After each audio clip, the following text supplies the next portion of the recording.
Permian Basin and specifically Block 36 within the Permian Basin. Well, first, when the question might be, well, what is a block? So when we look at looking deeper at Permian Basin as it relates to oil and gas drilling, we want to be able to cluster the information together to help us identify potential sales opportunities. And some of the things that we like to cluster are units of land. So we look at block, and so a block in the context of the Railroad Commission, a designated geographic area. So blocks are relatively larger and have groupings of different things within them. They have groupings of sections and they have groupings of leases. And these sections and leases and blocks, so an oil and gas operator can operate within a block. And within the block, they'll have sections and leases that they're developing. So we're grouping groups of oil and gas operators together by the block, and then we're looking at what sections and what leases that they're developing to help us understand, where they're spending their money and potentially what their buying process is. So first we look at Block 36. Essentially, it's located in the Midland Basin within the Permian Basin, just east of the town of or the city of Midland, Texas. So there's a good indication of where the location is. Again, Midland Basin and Permian Basin, both very robust areas from an oil and gas development perspective. The block itself, Block 36, is then broken into smaller blocks, and those blocks are typically kind of divided into north and south. So what we see in that images are the smaller blocks, and we can see we've got 36 T1N, N being north, T2N north, T3 south. So essentially, we've got in the north, we've got kind of like four areas, one, two, three, four, and then in the south we have three areas. The north has five areas. So it's just kind of the grouping again, allows us to look at the entire block, but then we start to look at smaller blocks within a block, which I call the subblocks. And again, just helps from a clustering perspective, identifying where operators are operating. And then, so when we look at Block 36, we say, okay, as a group, as the entire block, who are the accounts that we're targeting within those accounts, within that particular block? And then we can see Diamondback is very active in that block. So that's going to be some of their primary position in the Permian Basin. Over the last 12 months, they've drilled 105 wells. XTO drilled 95 wells, and you can see the entire list there within this block. So this is the operators and the amount of blocks that they've drilled within the last 12 months.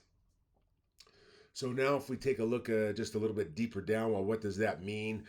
Two things that we look at. So again, helping us from a segmentation perspective, we say to ourselves, hey, let's take a look at what is its standard development look like for Diamondback within this particular block. So we've got the subblock 36TN, and then we have section 36. And then this is a satellite image of it. And just from the image, we can quickly see that they're looking at 5 multi-well pads. Looks like there's a total of 4 rigs. And it looks like the rigs were all drilling simultaneously. So, when some of the terms that you see in the oil and gas industry is kind of that factory approach, really looking at the high value property. So, looking at, full stack development. So those are all things that are applying here. So they planned out a 5 well pad. They said, hey, we're going to use 4 rigs on there, and then we also see there's an existing battery which helps with the completion process. So they may have if we took a look way back on this particular block, that battery might have been existing. You can see some well pads. Some well pads to the right that look like they're already been developed. So they may have done that more from an exploration perspective, and now they're going into a second phase into this particular block, and that battery was already existing for them, allowing to keep their operational costs down. If we look at it from a table perspective, so these are the wells drilled within blocks 36T1N, section 36, over the last 12 months. And then, so the rigs that we see Unit 43, Ensign 759, 777, and 766.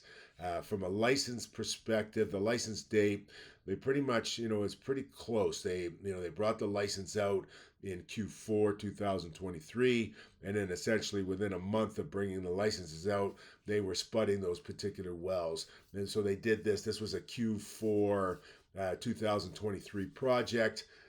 So when we look at a well planning perspective, we look at their year end and say, okay, hey, when we're talking to them, what areas, what sections, what leases are you looking to develop? And in this particular case, it's the Sims lease, and then they've got it broken down into into different naming conventions on the Sim lease.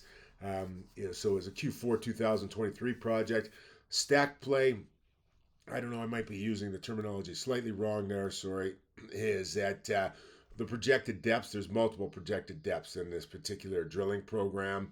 So, and then you can see it's the same well pad, similar rig, but going in at predicted depth, projected different depth levels.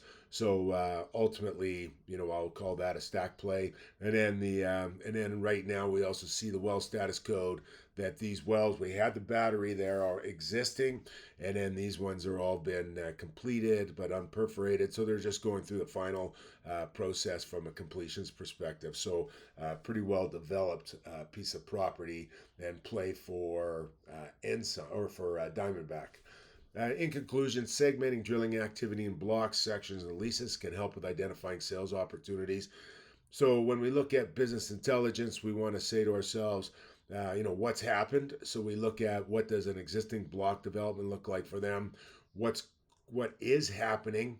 So we look at and identifying grouping well permits into these blocks and sections, and have they started drilling those, so we know a drilling program's coming up, and we can ask. We can also visualize and say, are there any batteries there? And that gives us an indication of what the the completion process is going to look like. And then we could take that information, and from a what's happening perspective, we could talk to to Diamondback and ask them what leases they're going to develop, what their drilling program looks like for the next year, and put that into our scheduling system and making sure that we're available to capitalize on that. So that was an overview of some different ways of using data to help you with account management associated to the oil and gas in the Permian.